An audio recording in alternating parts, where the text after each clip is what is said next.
Hi everyone! Welcome to Mystic Queen PH. At ito na naman ang isang energy check-in for you and your person. We will see what are the energies sa inyong connection ng person mo. So this is a general reading, collective reading. Just take what resonates. So if you are interested in private readings, meron tayong link sa description at sa pinned comment. Paki-check nyo na lang.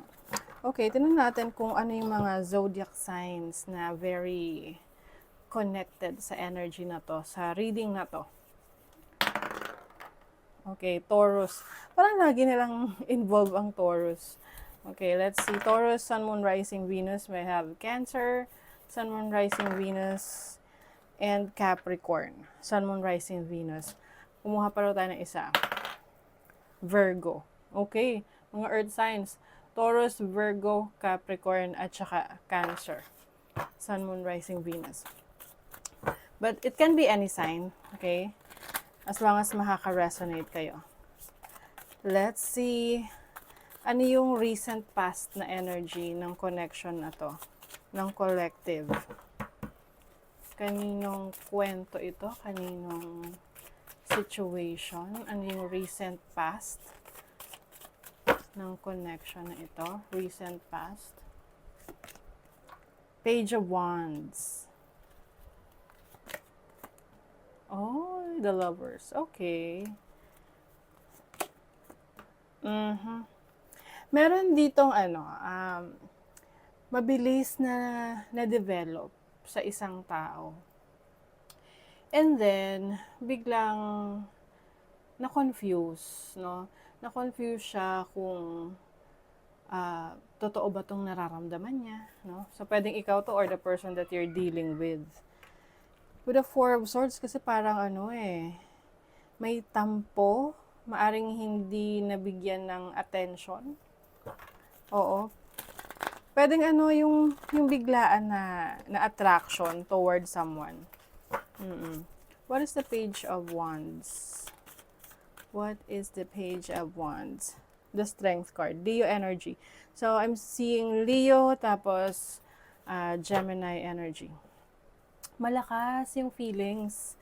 Oo. I don't know if ikaw to or the person that you're dealing with na fall. I feel like someone fell in love so hard. What is the Lovers? The Hierophant. Oh my God! Taurus energy. Okay. Possible na merong involvement ng marriage dito. So, pwedeng ikaw yung married na or the person that you are dealing with. What is the Four of Swords? Parang iniiwasan. May umiiwas. What is the Four of Swords? Justice card. Ayan. So, maaaring na-realize, no? Meron naka-realize dito, pwedeng ikaw or the person that you're dealing with na kahit na may feelings, may attraction, may connection, maaring na-realize niya kung ano yung dapat niyang gawin, ano yung tama.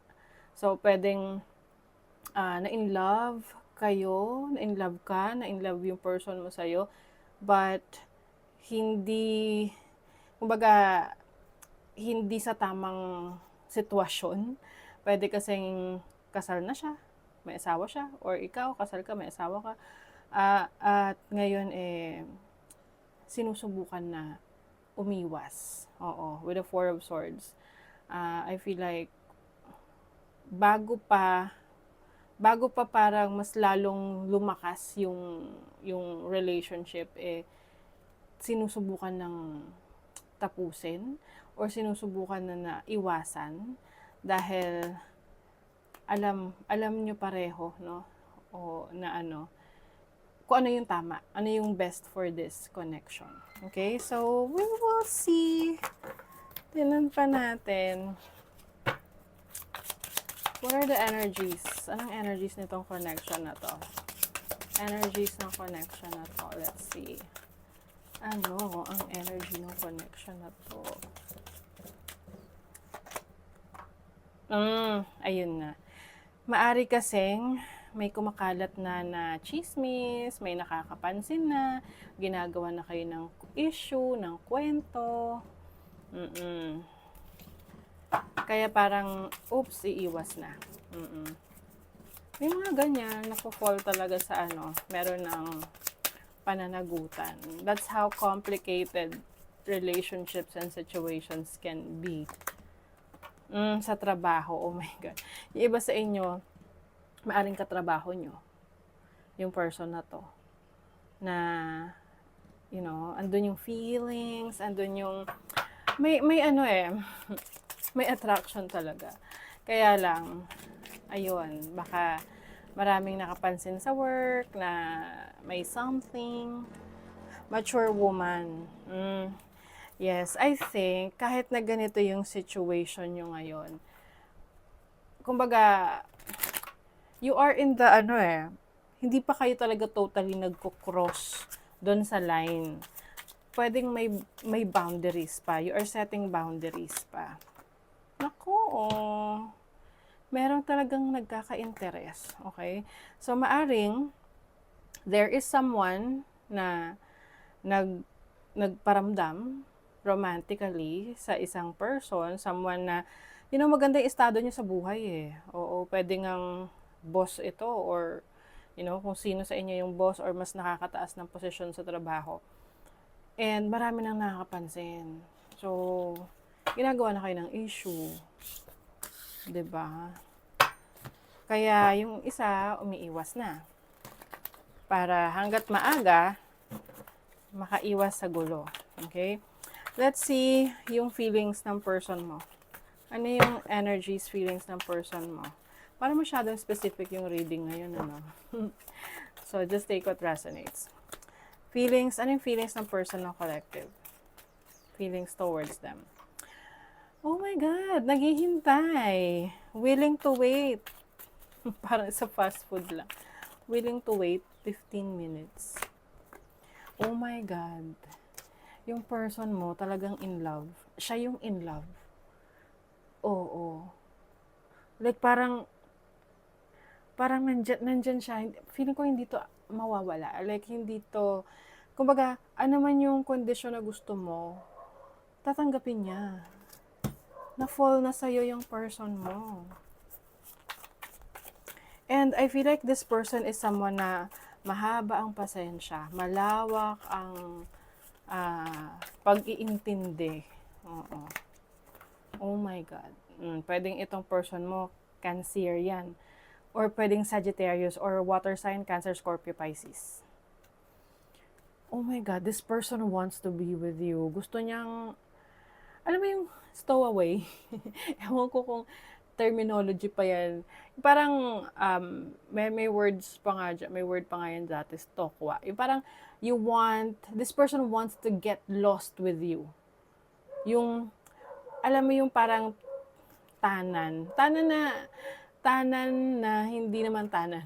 Yung parang, this person wants to be with you, to travel, to go to places na kung saan mas mag-e-enjoy kayong dalawa, ganon. Oh my God. Okay.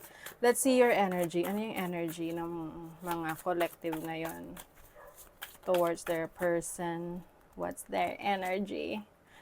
8 of Pentacles. Naku, pinag-aaralan mo. Oo. I feel like ikaw yung mas practical dito eh. Sa situation na to. So, pwedeng kayo yung Taurus, Virgo, Capricorn energy na niisip nyo, makakabuti ba sa akin tong relationship na to, itong connection na to, what's in it for me, ganon. Parang, dinidistract mo yung sarili mo. The world, oh my God, parang gusto mo nang tapusin. Kasi the world is about ending a situation, it's like ending of a cycle. Pwede rin iniisip mo na umiwas na sa person na to. Oh my God, conflicted ka rin. Alam mo yung tipong gusto mong pairalin yung pagiging practical mo. Pero ikaw yung nagsasuffer. Feeling ko gusto mo rin to eh, itong person na to eh. Kasi maalaga to, talagang ramdam mo yung pagmamahal niya. Kaya lang, alam niyo na, medyo magulo yung magiging setup ng relationship ninyo kapag ipinagpatuloy nyo. Okay? Ano yung ano yung mutual energies ninyo, mutual feelings, mutual energies? Nako, nag-iisip-isip, Virgo energy. I feel like you are, oh my God, namimiss niyo yung isa't isa. Nako, alam niyo yung tipong pinipigilan, okay? The more na pinipigilan mo, the more na parang naglalagablab. Oo. Ang hirap rin ng ganito. Okay? Because to be honest, I feel like this relationship is seryoso. This relationship, yung feelings dito na nabubuo, yung feelings na nag-grow is serious. Na you have deep feelings for each other. It seems na hindi lang to for fun, hindi lang to for lust, no? Hindi lang to para sa makamundong pagnanasa. It's about your deep relationship and deep connection, spiritual connection. You may be dealing with a soulmate na you have never experienced before, na maaring itong person na to, ganun din siya sa'yo, na hindi pa niya na-experience yung ganitong klaseng lalim ng pagmamahal, lalim na pagkikare sa isang tao. So I feel like pareho kayo, you are both mature enough to know what's right, what's wrong for this relationship. And I feel like pinaglalabanan nyo pareho to. Lalo na kung ang setup ninyo, ang situation ninyo, ang environment ninyo is you are working in the same company, you are working in the same situation, same environment, no, workplace. Pero grabe King of Wands. Ito yung tipong kapag naiwan kayo sa isang lugar na kayo lang, hindi nyo na mapipigilan yung sarili nyo. Okay? To be with each other, to express your feelings for each other. Meron dito na hindi niya alam na nahulog na talaga siya dun sa person na yun. This can be you or the person that you're dealing with.